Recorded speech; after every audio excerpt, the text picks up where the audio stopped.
So I've had these two dynamic balancing videos, okay, like fully completed, fully edited, like ready to upload. But they've been in the can for quite a while. The reason for that is that I was using the HS-ACCEL kit. I had a prototype, right? HS-ACCEL is meant to be a non-DIY, like ready-to-use premium kind of kit. It's not based on the ADXL 345 accelerometers. Like this is higher end. But it's not completed. So I'm releasing the videos now. It's a two-part.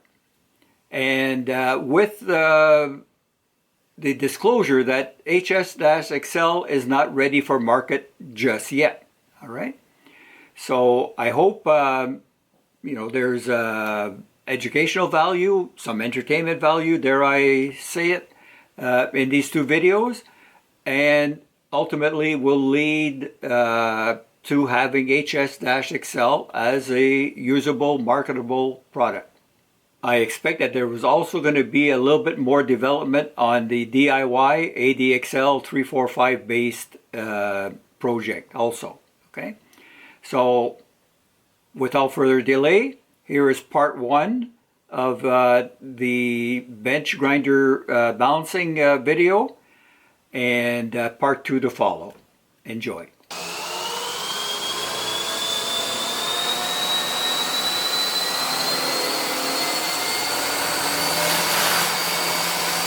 All hell wants to break loose.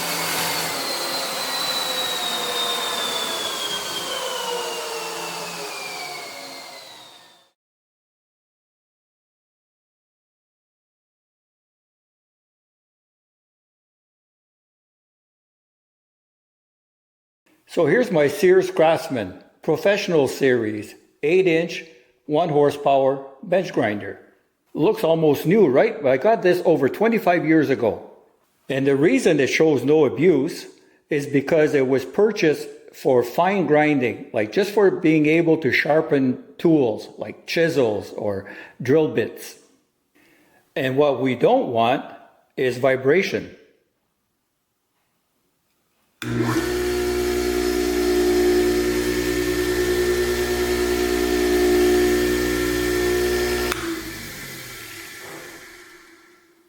Now, I've always thought that it was a bit excessive. So I've taken out the HS-ACCEL balancing kit, which is available on Martin Loren's store, link in the description. I've positioned the two S304 accelerometers here. They connect to the base unit inputs and will broadcast through enhanced Wi-Fi directly to the Android tablet, power the unit on, which also powers on the two accelerometers.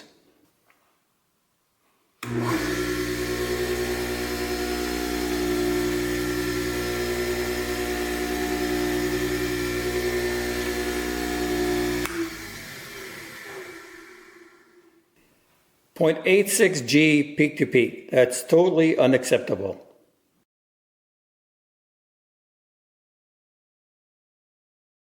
And it's not coming from a bent shaft either.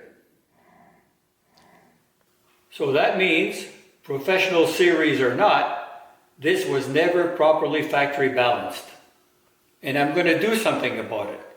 I'm going to break this apart, get the rotor out of here, and put it on a two-plane dynamic balancing machine.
So after all that fun, we've got our rotor on our soft bearing balancer.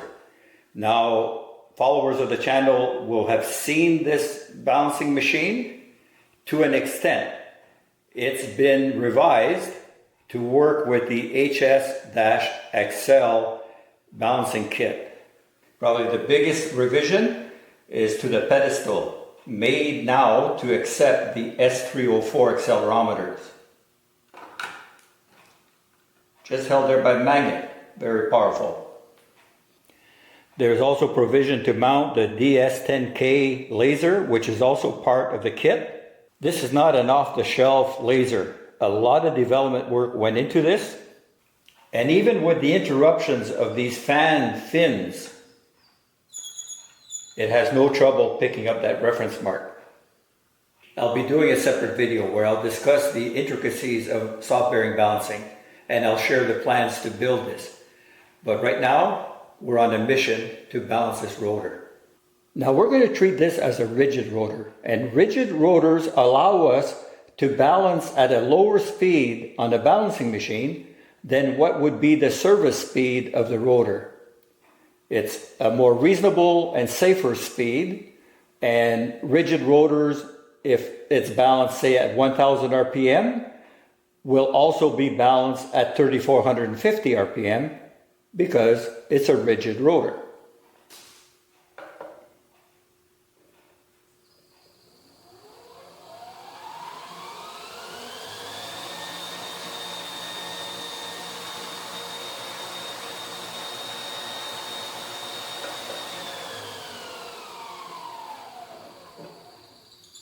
So that was close to 1000 RPM. And when you look at this, this is not all that bad. You know, it's not perfect, but 0.09 G on that crest here, on the blue, and minus 10 for peak to peak of 0.2. You'll recall that our baseline, when measured right on the grinder before we started here, was 0.86. So something's amiss here. Going to speed it up.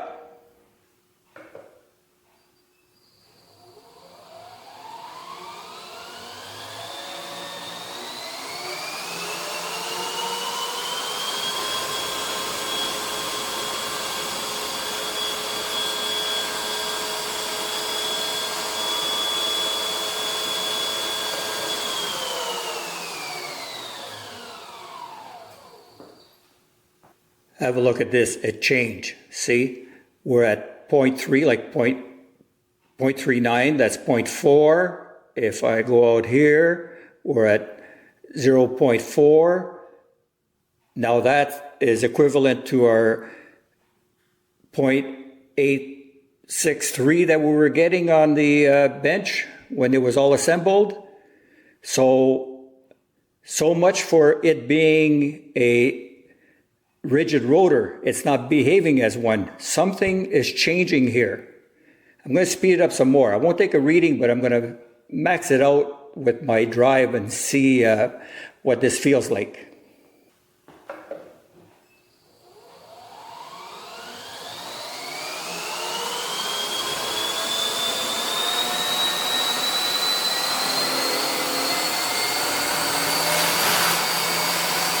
All hell wants to break loose.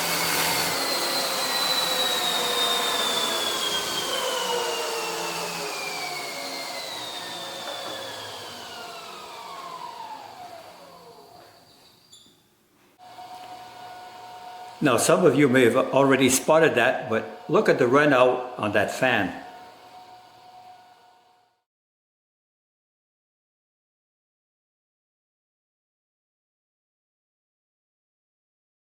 Now, I don't quite get this. This is a totally enclosed motor. When the bell housings are on, there's very little volume trapped inside of here.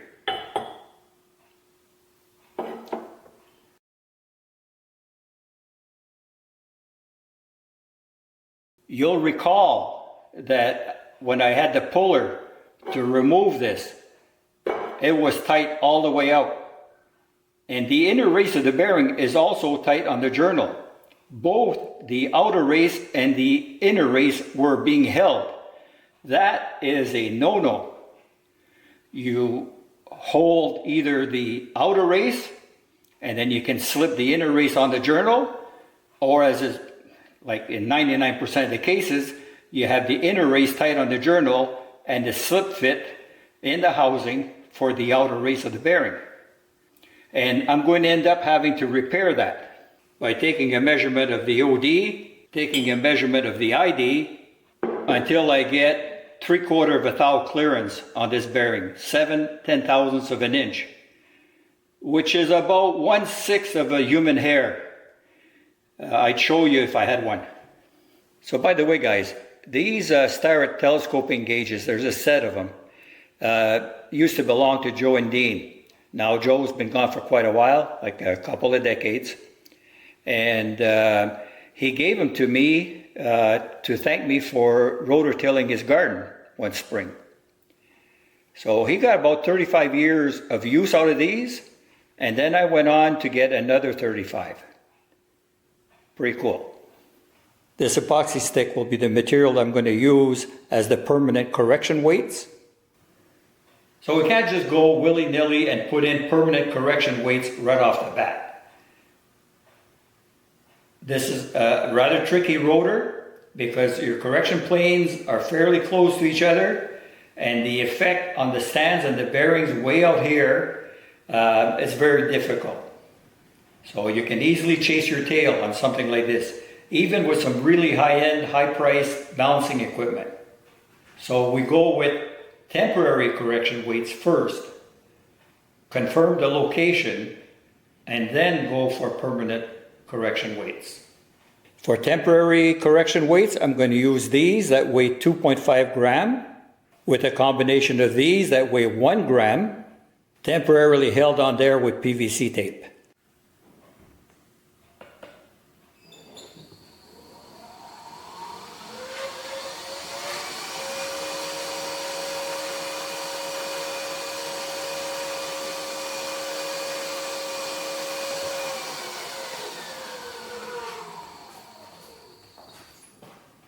So I've anchored the 360-degree overlay. When we see a crest, it means it's heavy. When we see a trough, it means that it's light. At 107 degrees, the blue has a trough here asking for some weight. We're going to apply some. 0 degrees, 90, 107. So it's light over here. Okay. I'm going to apply one of these 2.5 gram weights right there.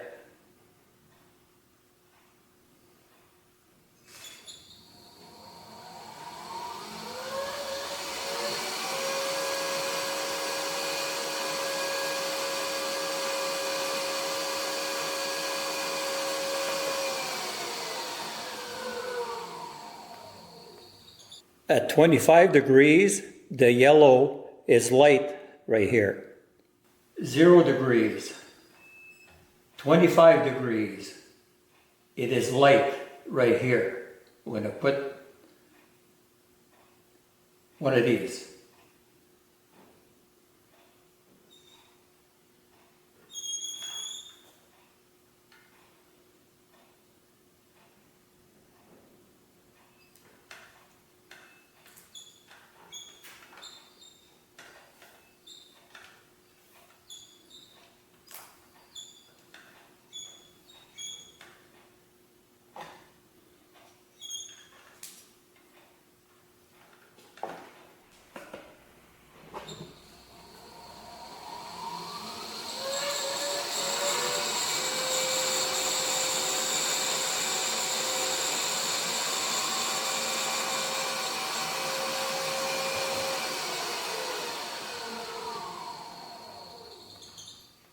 So we've been doing pretty good.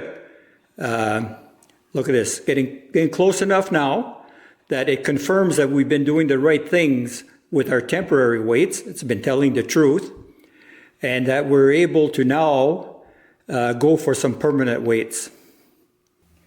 We've got a 2.5 gram temporary weight here.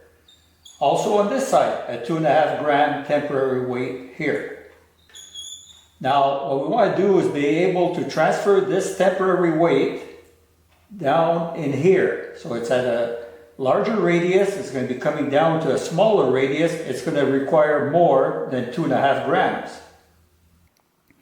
It's not really rocket science. So the temporary weight times its radius has to be equal to the permanent weight times its radius. That works out that the 2.5 gram weight on the outside is going to become 3.5 grams on the inside. I'm going to add a bit. I'm going to make it an even 4 gram. It's going to give me a little bit of extra material for final trimming. I'll do that on both ends.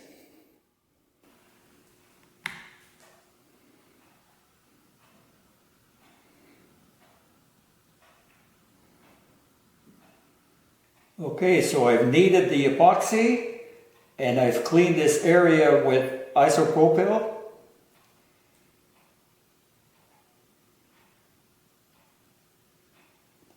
Make a little cigar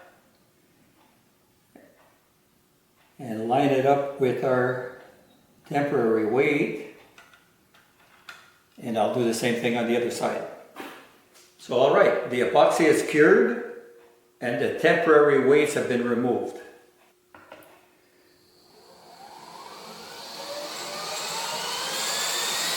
The drive is maxed out at 100%. We're going about 2,500 RPM here.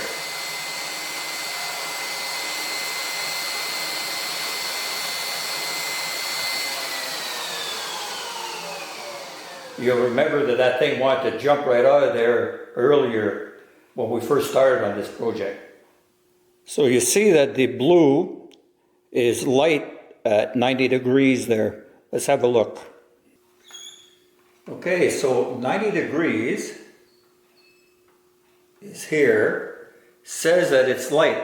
So right on top of the putty, it just ended up being a little bit light on it. I'm going to try this 1 gram weight, always with a temporary correction weight first.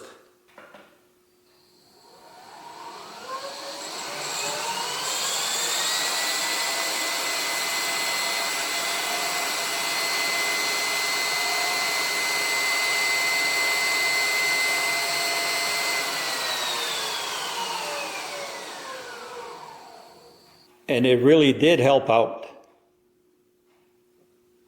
0.04, 0.03, 0.04, 0.05 G's, right? Now, one thing about dynamic balancing, sometimes you got to know when to stop. And this is when I'm going to stop. I will apply the equivalent of this 1 gram putty inside of here. And then that's it. Now, look at the chunk of balancing weight that's in here, and there's an identical chunk over here on this end. There is no indication, no witness marks that this was ever balanced at the factory. And it took quite a bit to bring it into spec. They had faulty bearing fits, and they had a shoddy plastic fan here. Terrible workmanship. Sharp-eyed viewers would have noticed these narrow tie wraps that I put on here. Why is that? Well, without the tie wrap, we would have the full width contact of the bearing into the V-block. And it wouldn't allow for this freedom of movement here. And what happens is that when the bearing sits and it's too wide and it sits on the V-block like that, it will drag the other one in sympathy. But being on a narrower bearing area, then they're both allowed to move free and our readings are going to be true.